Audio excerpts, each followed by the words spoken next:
queria apresentar aqui a Luciana Ruiz, pedagoga, Carla Drummond, médica oftalmologista, profissionais que, nas suas áreas de atuação, têm um conhecimento muito grande, mas estão hoje aqui como docentes da Fundação Logosófica.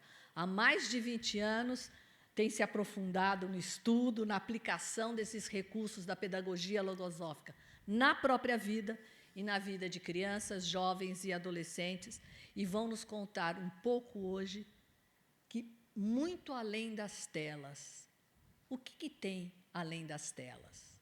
Que tem o ser humano. E é sobre isso que a gente vai falar hoje. Boa atividade. Bom, muito boa noite a todos. É muito feliz estar aqui com vocês para a gente poder conversar sobre um tema que tanto tem inquietado a nós pais e educadores e que cuidamos da docência da infância e da adolescência, que é a questão das telas. E para começar esse tema, eu vou falar de um artigo do autor da logosofia, que é González Pecote, que está publicado também nesse livro, que é uma coletânea de artigos sobre a pedagogia logosófica, que traz muito sobre a docência da infância, da adolescência e da juventude, que é um artigo intitulado Conteúdo Espiritual da Existência. E nesse artigo, ele afirma que, para compreendermos o ser humano, é preciso acompanhá-lo em sua trajetória pela vida, desde os seus primeiros dias. Então, eu vou propor que a gente faça essa trajetória. E cada um aqui recorde de um bebê. Pode ser o bebê de vocês, um neto, um sobrinho. Quando vocês olham para os olhos desse bebê, o que vocês enxergam? Eu tenho um paciente no consultório que ele tem um bebê de 1 ano, branquinho, branquinho, quase ruivo, bochechudo, sabe aquela bochecha de leite? E quando ele sorri, é quase mágico. De onde vem essa fisionomia?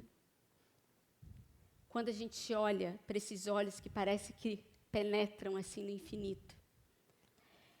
Essa é a fisionomia do que há de mais elevado no ser humano.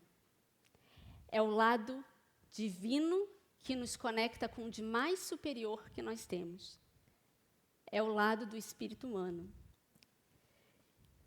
E quando uma criança e um bebê enxergam o mundo, ela enxerga com os olhos do próprio espírito. E daí a importância da gente cuidar o que esses olhos estão vendo. À medida que a criança vai crescendo, a gente não vê só mais pureza e amor nesse olhar, né? Começam as travessuras, começam as birras, as manhas, às vezes alguns pensamentos ali que beiram ali um malvadinho. O que está acontecendo nesse cenário interno? A criança é um ser em pleno desenvolvimento físico e mental. Ela ainda não tem a capacidade consciente que nós adultos temos. Então, ela erra porque ela não sabe o que é o erro, ela não sabe o que é o acerto, e ela não controla os seus próprios pensamentos. E isso é tão fundamental compreender quando a gente está lidando com a docência de crianças e adolescentes. E o que prepondera, o que é mais prevalente na criança, o que é? A gente olha para uma criança, o que ela faz? Ela brinca o dia inteiro. Você dá uma poça de água, um barquinho de papel e aquilo vira um mar de piratas. É a imaginação. É a imaginação que brinca ali naquela vida com muito espaço. Mas, à medida em que essa criança vai crescendo, vão abrindo outros espaços que precisam se desenvolver naquela mente. São potencialidades mentais. Ela começa a precisar desenvolver o seu entendimento, a sua observação, a sua razão. Eu nunca me esqueço do meu filho, ele tinha mais ou menos 3 anos e meio, quando ele se deu conta da finitude da vida. Ele virou para mim e falou assim: mamãe, se os dinossauros estiveram na Terra por milhões e milhões de anos, e hoje eles não estão mais, será que um dia nós também não estaremos? É a observação da criança que começa a se desenvolver e a buscar os elementos de razão para compreender a vida que está à sua volta. Boa tarde a todos. Bom, dentro dessa concepção logosófica de infância, também a gente observa que o caráter está em formação. O caráter ainda não está formado. E ele vai sendo desenvolvido à medida que vão sendo oferecidos estímulos a esse desenvolvimento do caráter.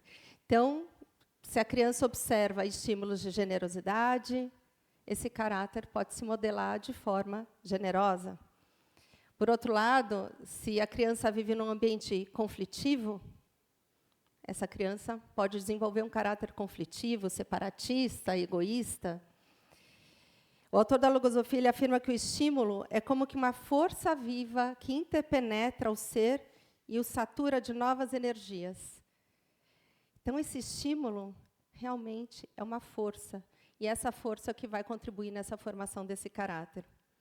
E quais pensamentos, dentro dessa mente tão sensível, vão sendo apresentados às crianças?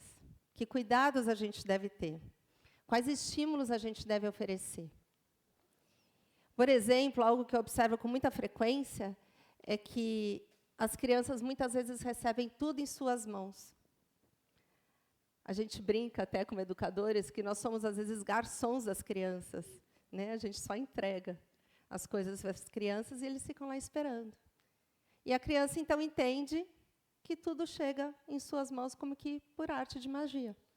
Tudo chega ali, e aí? E o que acontece com a vontade dessa criança? Ela entende que não precisa fazer esforço.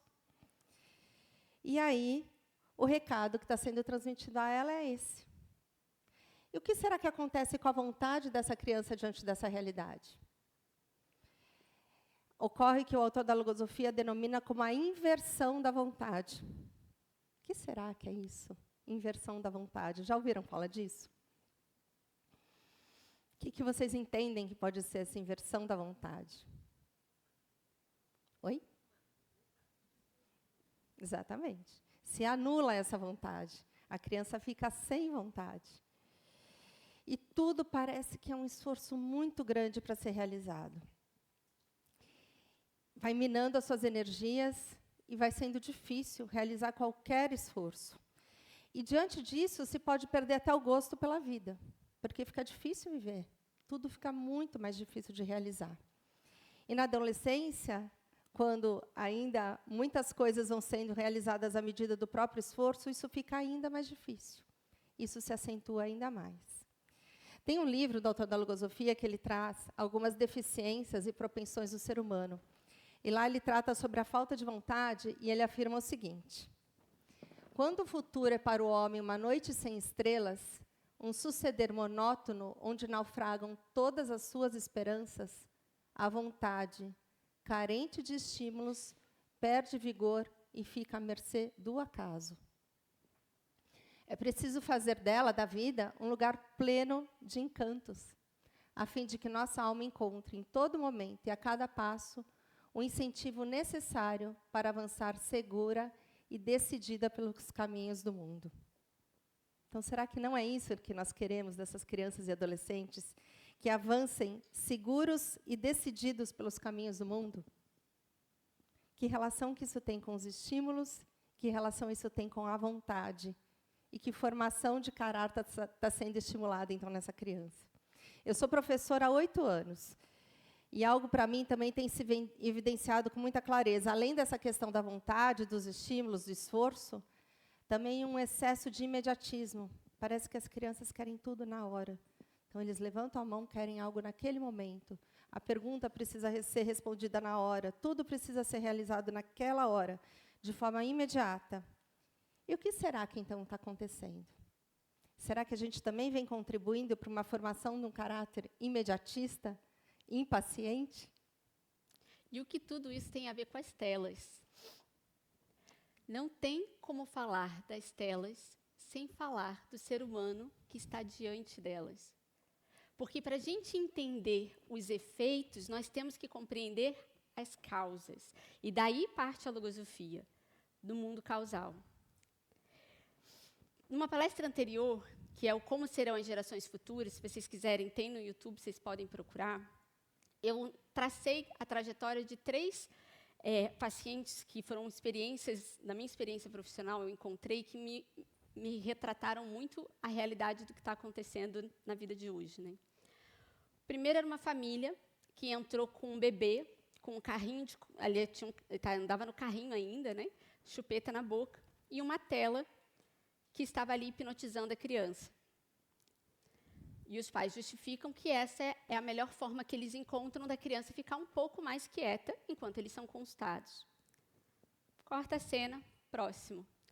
Uma paciente, uma adolescente. E ela viveu consequências físicas do excesso do uso de telas. A sua fisionomia ficou alterada.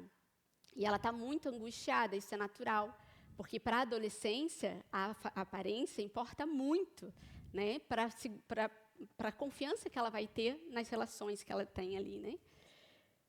E durante toda a consulta ela está usando a tela. E eu explico brevemente o que aconteceu, de forma simples, quais são os próximos passos a seguir. A gente vai até a recepção, onde a mãe dela está esperando, e a mãe dela pergunta para ela o que a gente tinha conversado. E ela me olha aflita. E ela não consegue se lembrar. Ela não conseguia se lembrar do que a gente tinha acabado de conversar. A mente estava tão distraída pelo conteúdo das telas que não fixava informações. O terceiro, um jovem. E ele me marcou porque ele entra na consulta com uma blusa que tinha um leão estampado. Um leão lindo. E a mãe não consegue entender, mas o que lhe falta é justamente essa garra, essa força de vontade juvenil de conquistar novos espaços no mundo. E isso está acontecendo com ele porque ele está completamente imerso no mundo dos jogos virtuais, que lhe falta vontade de viver a própria vida. Aquele recurso que muitas vezes foi usado pelos pais, que nós usamos para ter um momentinho de paz, lá no futuro pode se tornar o grande problema do nosso filho. Tela não é brinquedo, e isso é muito claro no universo da pediatria e da educação. Mas, ao mesmo tempo, à medida em que as crianças vão crescendo em idade, é muito difícil afastá-la da realidade do mundo virtual, é ou não é? Se a gente olhar com sinceridade para a nossa vida, a gente conseguiria que os nossos filhos não tivessem contato com as telas quando estamos todos nós imersos nela? Essa é a realidade do mundo hoje. Então, como é que a gente vai encontrar a solução desse problema? É importante a gente fazer uma ressalva. A gente não está falando aqui da tela como um recurso tecnológico. Nós estamos usando elas. Eu amo tecnologia, não é sobre isso. Não estamos falando sobre as telas do ponto de vista de recurso pedagógico. Nós estamos falando sobre as telas do ponto de vista do mecanismo de distração que contém os conteúdos que estão dentro dessas telas. Então, cada coisa é uma coisa. Desenho animado assistido numa tela é uma coisa. Chats de conversa, de WhatsApp, é outra coisa. Redes sociais é outra coisa. Jogos virtuais é outra realidade. Mas o que todos eles têm em comum? O ser humano em desenvolvimento que está diante dessas telas. E como a gente falou, essa criança em desenvolvimento, ela precisa cultivar espaços internos de desenvolvimento de potencialidades. E o que acontece quando simplesmente não há esse espaço? Eu morava numa casa antes, e eu tinha uma jabuticabeira plantada no meu quintal. E eu mudei para um apartamento, e eu levei essa jabuticabeira comigo. Eu plantei ela num vaso, e ela está lá na minha sala, linda.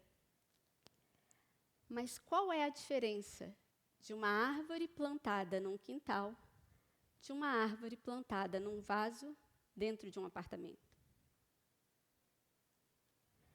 Então, o que acontece quando não há espaço para o desenvolvimento das potencialidades mentais que precisam se desenvolver na infância e na adolescência? Acontecem travas ao crescimento, que são travas que vão se manifestando ao longo da vida. A Lu falou agora sobre a questão do imediatismo, né, das gerações. E tem uma realidade que tem sido muito frequente, que é a atenção fragmentada. Isso tem se falado muito. Porque a gente tem conteúdos rápidos e curtos, chats de conversas que vão tirando a nossa atenção não se fixa mais, a gente vai de assunto em assunto, de assunto em assunto, sem fixar a atenção, e isso gera um grande movimento de distração mental. Então, quantas vezes, não sei se já aconteceu com vocês, comigo acontece, da gente se propor fazer alguma coisa no dia, fala assim, não, eu preciso fazer isso esse dia, hoje eu preciso fazer isso. E aí vai, de assunto em assunto, de assunto em assunto, chat, um dia passa, e o que aconteceu? Eu esqueci de fazer o que eu falei que eu ia fazer. Porque a mente está distraída. E isso está acontecendo na infância e na adolescência. A criança, ela é naturalmente distraída. Isso é uma característica da infância, né? A gente observa uma criança pequena, ela é naturalmente distraída. Uns mais, outros menos. Mas, à medida em que ela vai crescendo, ela precisa ser levada a desenvolver o foco, a capacidade de manter a atenção em algo. E o que a gente está fazendo com essa geração? Quando, ao invés da gente cultivar o foco, nós estamos entregando a elas dispositivos que vão cada vez mais perpetuar a distração. Carla, então parece que tem vários pontos que a gente precisa destacar, né? Um deles é esse mecanismo mental da criança que vai sendo alterado. Então, existe uma hipertrofia das distrações, a vontade vai se alterando por conta dos estímulos artificiais que vão sendo oferecidos à criança, e acontece, então, um desequilíbrio das funções da mente. As distrações vão sendo cada vez maiores, e o espaço que vai tendo para se recolher e dentro de si mesmo, ele vai sendo diminuído. E aí, me parece que a criança vai entendendo que essa é a realidade do mundo.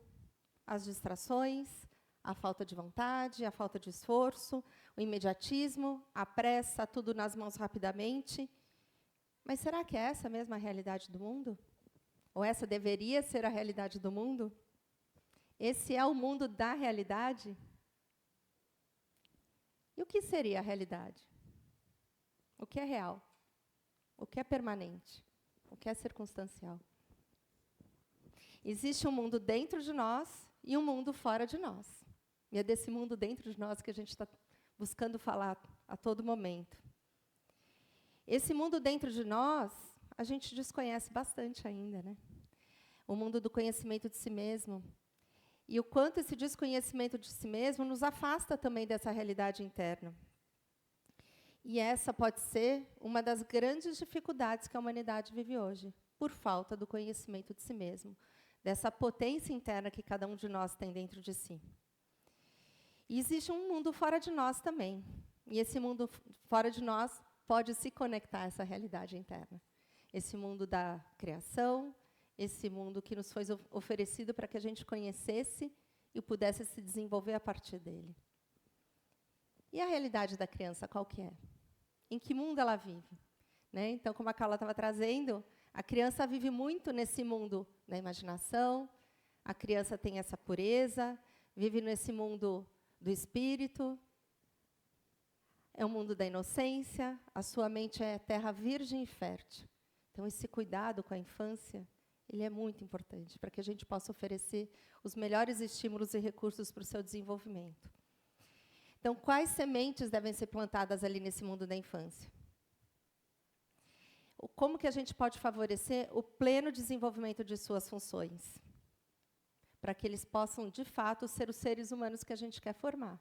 Então, dependendo do que eu vou plantar na infância, se eu plantar limão, eu vou ter limão. Mas se eu não plantar limão, eu não posso ter limão. Então, o que a gente quer? Como que a gente quer que se formem essas crianças, adolescentes e jovens, né, para que possam, de fato, desenvolver essas potencialidades internas? Recentemente, a gente assistiu juntas a um painel sobre um livro que está muito em voga na atualidade, que é o Gerações Ansiosas.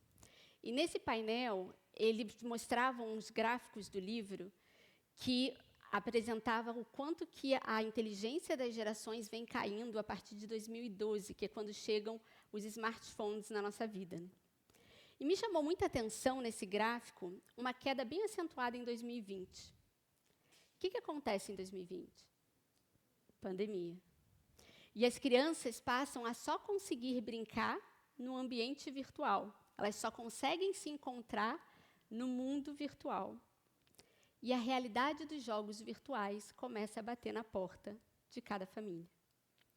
Subitamente, a minha criança começa a passar todo o tempo que não está jogando, assistindo desenho animado sobre o jogo, buscando vídeos no YouTube sobre como ela vai acessar um recurso do jogo, que ela ainda não conhece.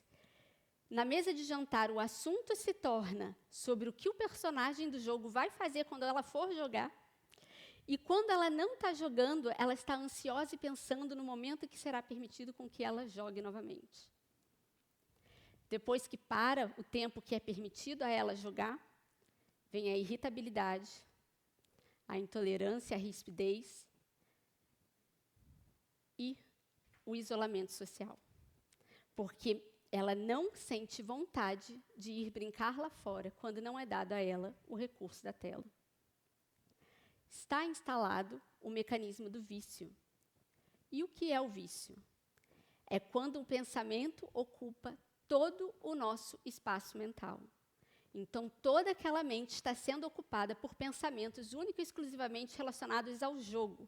E não existe espaço dentro daquele ser para fazer outras coisas, para desenvolver outras potencialidades, para sentir e viver a vida real. Carla, eu me lembro quando meus filhos eram pequenos, e olha que eles já são adolescentes, não existia tanto o smartphone como hoje, atualmente, a gente tem essa realidade, né? Mas eu me recordo muito bem deles viverem no mundo dos Pokémons. Eram cartas de Pokémon que rodavam pela casa, muitas vezes, e eu me recordo de, muitas vezes, o assunto do almoço, o assunto da carona, eram os Pokémons. Então, a sensação que eu tinha era essa, de que eles estavam vivendo num mundo à parte e que eu não entrava nesse mundo. E isso me causava muita preocupação, até que foi necessário, então, realizar um movimento para buscar equilibrar essa realidade, né? Então, é algo assim muito presente e que a gente vê que tem relação com esse pensamento obsessivo que se instala na mente. E, nesse momento, eu precisei lançar mão de muitos recursos da pedagogia logosófica, mas eu vou destacar um que eu acho que, para mim, é a base de todos, que é a formação de uma educação relacionada, que é baseada no vínculo entre o pai, a mãe e o filho.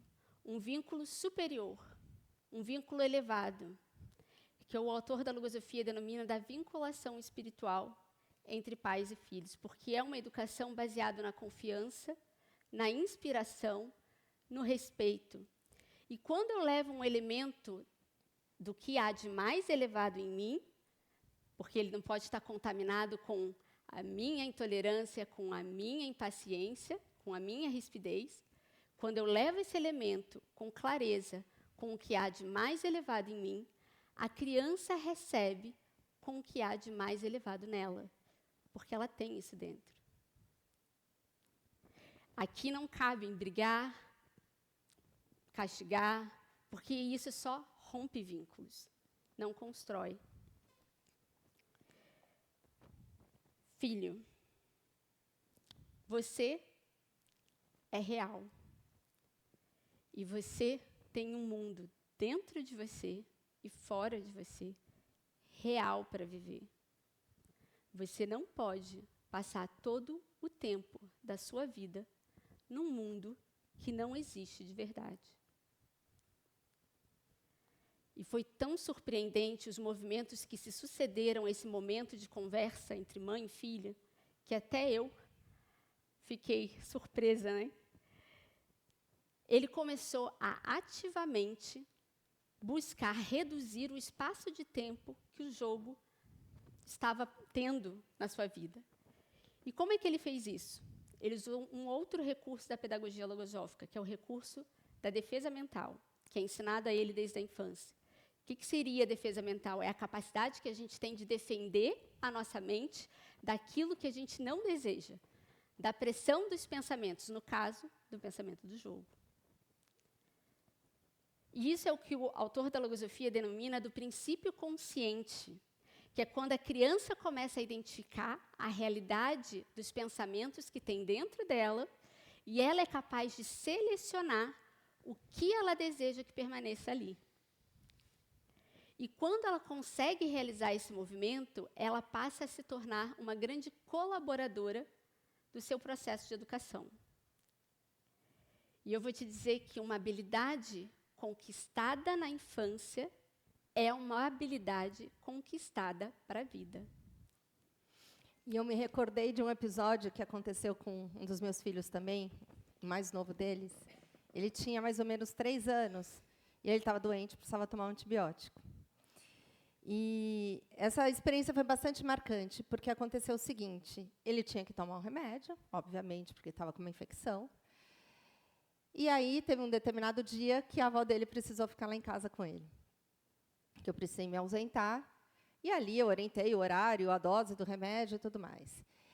E aí ela depois me relatou, depois que, enfim, que ela deu o remédio para a criança, que ele tomou o remédio sem nenhuma resistência, sem nenhuma dificuldade, e que aquilo foi muito tranquilo.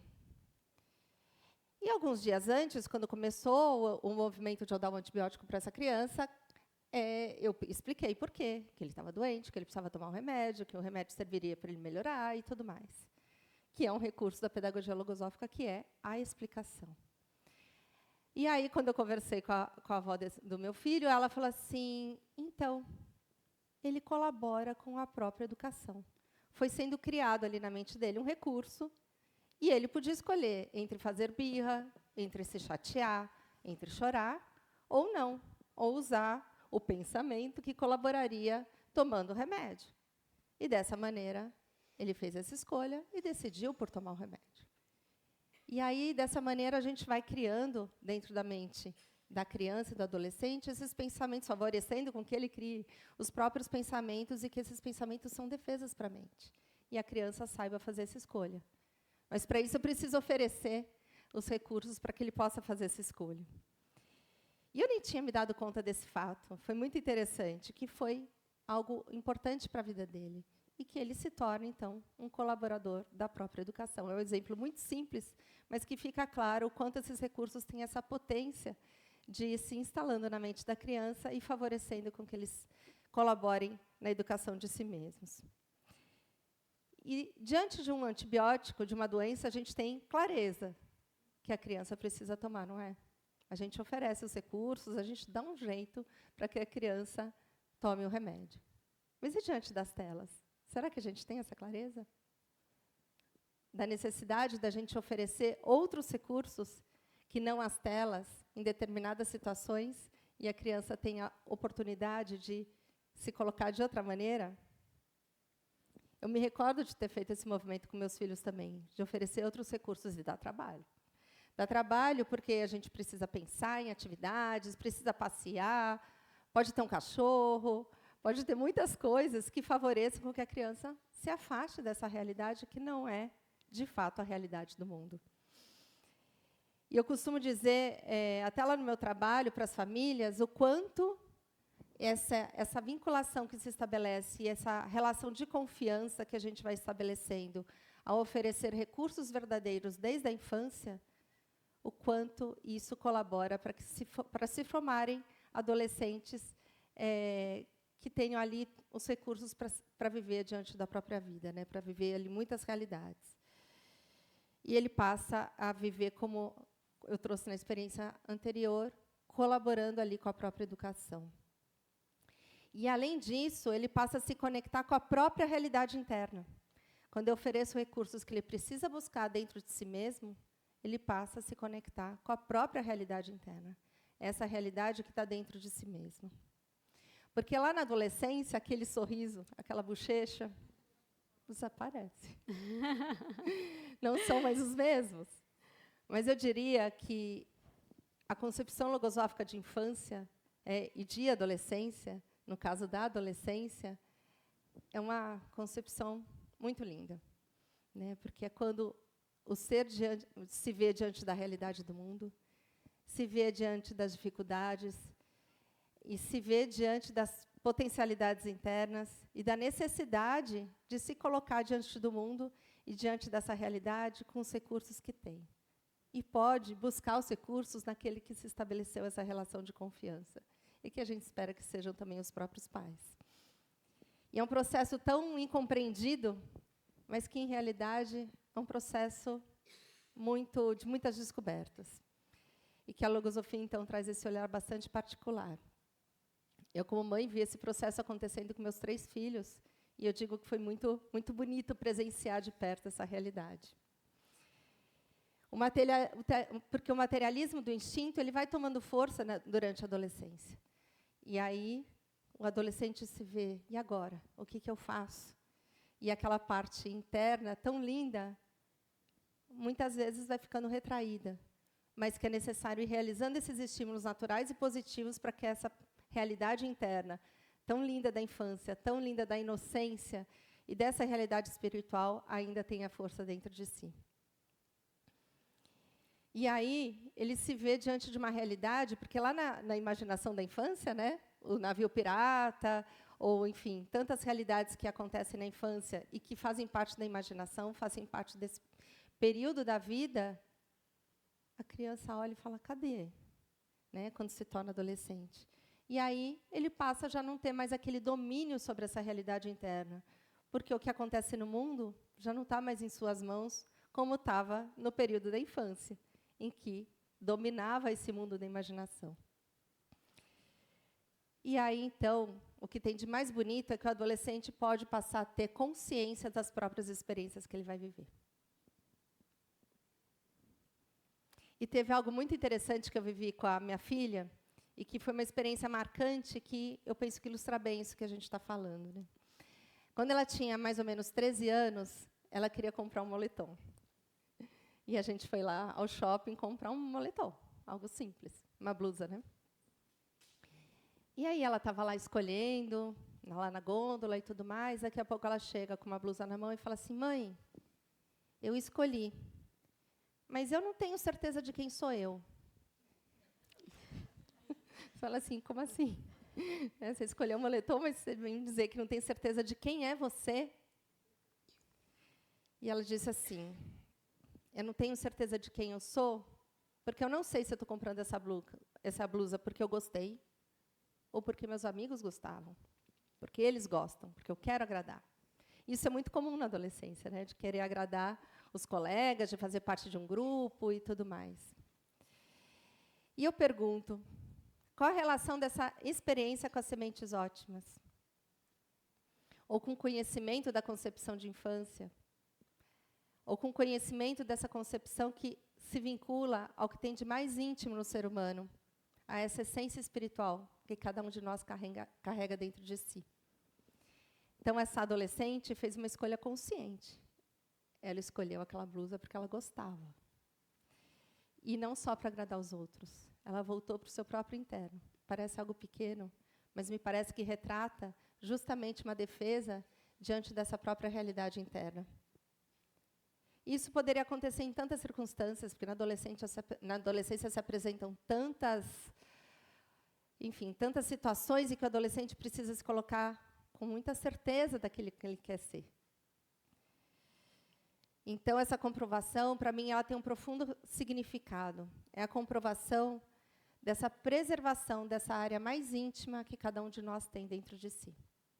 E que a gente busca, à medida em que as crianças e os adolescentes vão crescendo, oferecer esses recursos que sejam essas defesas mentais diante dessas diversas situações em que acontece ao longo da vida. É como um grande despertar para a própria realidade interna, essa conexão consigo mesmo, e não só com fora de si mesmo. E que diferença isso faz? E quando a gente oferece as telas, o que a gente está oferecendo? A gente está oferecendo essa conexão com essa parte mais íntima de si mesmo, ou a gente está favorecendo até um afastamento com essa realidade interna? E esse aspecto que a Lu trouxe sobre a adolescência me encanta muito, né? Porque o adolescente, ele é aquela criança que saiu daquele mundo inconsciente e imaginativo da infância e agora ele tem a oportunidade de se deparar com a realidade da vida e ser consciente das escolhas que ele faz. Isso é muito bonito, né? Esse processo do despertar do ser humano. E o que acontece? Essa pergunta que a Lu fez. Quando, nesse contexto, entram as mídias sociais. O mundo de vozes alheias, de palcos, de vidas editadas, de vidas sem lutas, onde as aparências, elas dominam mais do que a essência. Já tem um tempo que eu venho refletindo e observando mesmo sobre um grande mecanismo que as redes sociais geram em nós, porque todos nós estamos imersos nela. E esse é um mecanismo da necessidade da validação externa. Então, é como se eu precisasse que o outro validasse como eu estou, como eu sou, o que eu faço, para onde eu viajei. E isso, na realidade adolescente, fica ainda mais exacerbado, né? Porque o adolescente ele precisa, né, ser validado ali pelos amigos, pelo grupo, então isso fica ainda mais evidente. E esse desejo insaciável pelas curtidas, pelos compartilhamentos, pelos comentários, nada mais é do que um grande estímulo à própria vaidade. A vaidade que existe dentro de cada ser humano e que está sendo alimentado nesse cenário interno.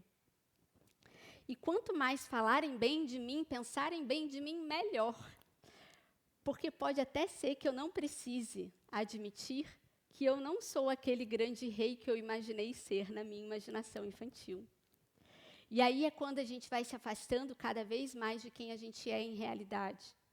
E o adolescente também vai se afastando de conhecer o que ele é sem filtros, sem edição, na humildade desse coração.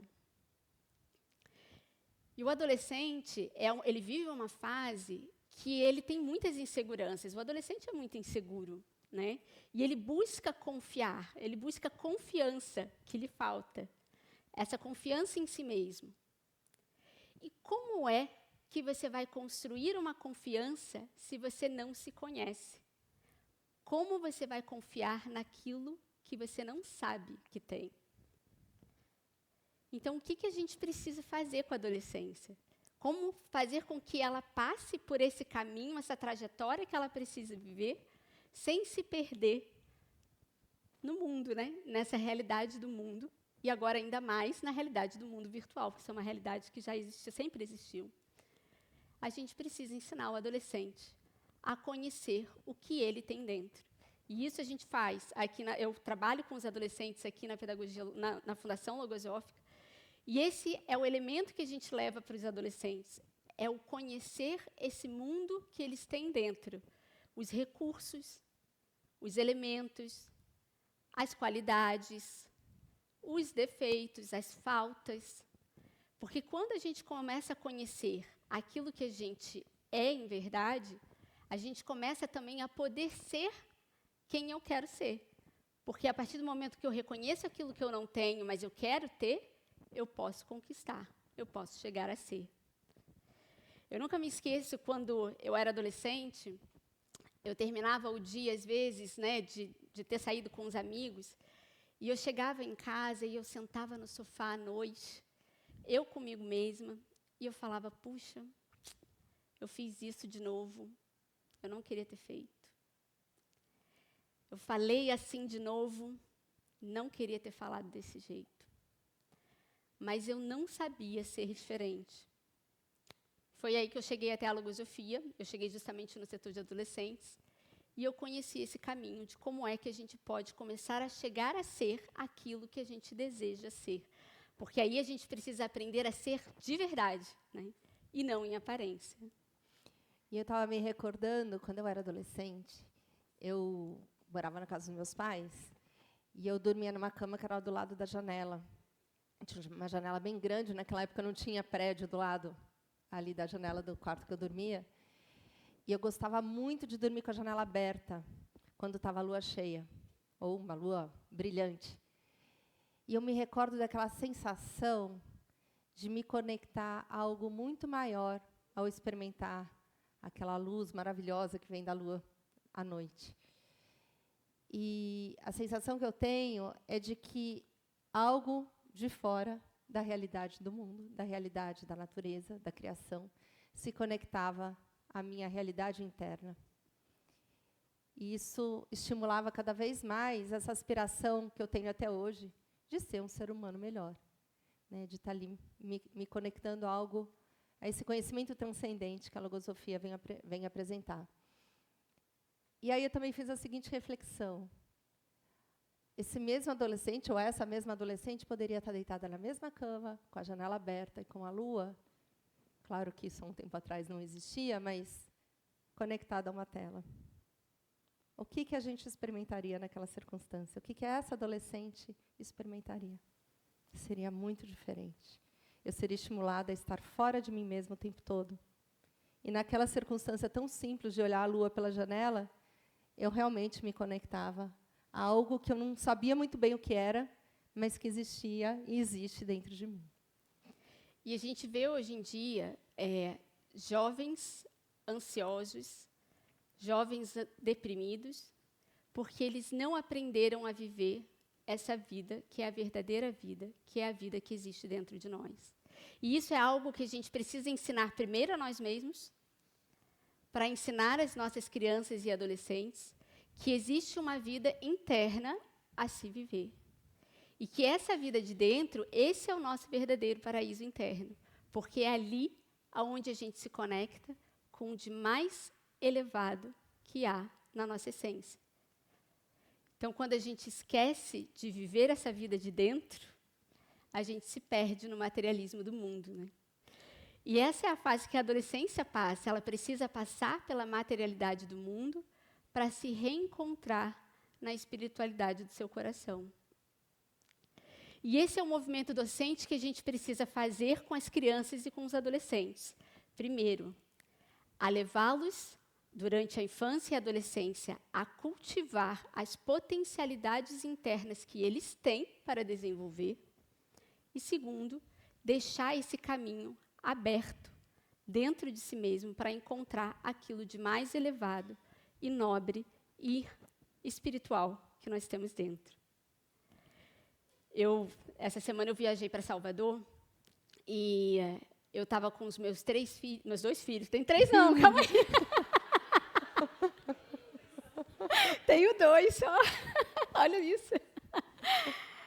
Eu estava com meus 2 filhos e eu apresentei para eles o bolinho de estudante, que é um bolinho característico da Bahia, que fez parte da minha infância.